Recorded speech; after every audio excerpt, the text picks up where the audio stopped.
आहे ऐसन नसीब काहे दिहलो ए छठी माई, काहे तू कइला दुराग है। अरे ऐसन नसीब काहे दिहलो ए छठी माई, काहे तू कइला दुराग है। आहे सभे के बेटा आज दौड़ा ले जाए, हमर बेटा लड़े गेलै जंग है। आहे सभे के बेटा आज दौड़ा ले जाए, हमर बेटा लड़े गेलै जंग है। आगे कोखिया से माई तोर शेरावा जनम लौहे, मरलो के बाद होतहु नाम गे। आगे एगो बेटा देशो के किसनवा गे मैया, दूसरा वीर जवान गे। आगे एगो बेटा देश के किसनवा गे मैया, दूसरा वीर जवान गे।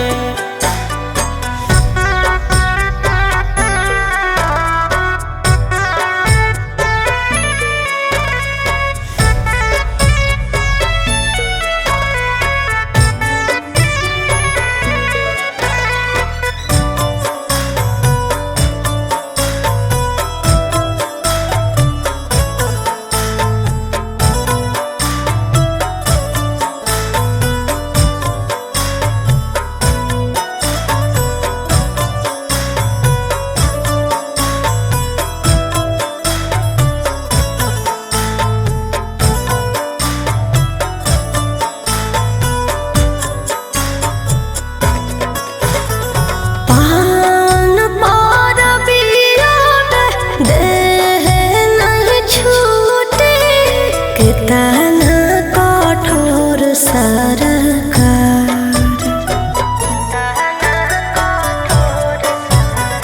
देशवा बचावे खातिर छोड़े पड़ो हकई मैया के घर परिवार। आहे बबुआ जे रहा तोहल नदी घाटे चला तोहल, देती आई हल रघ के संग है। आहे सभे के बेटा आज दौड़ा ले जाए, हमर बेटा लड़े गेलै जंग है। आहे सभे के बेटा आज दौड़ा ले जाए, हमर बेटा लड़े गेलै जंग है।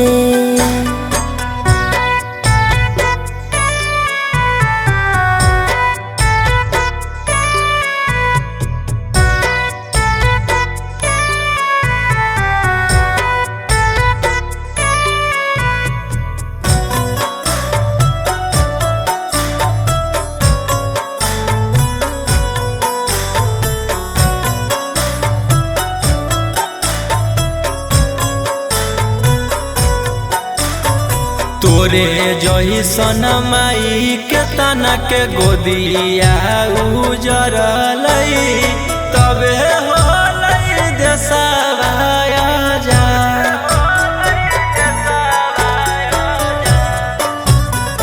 एतने तू दया बड़ सही है छठी माई, रहे हमर बबुआ आबाद।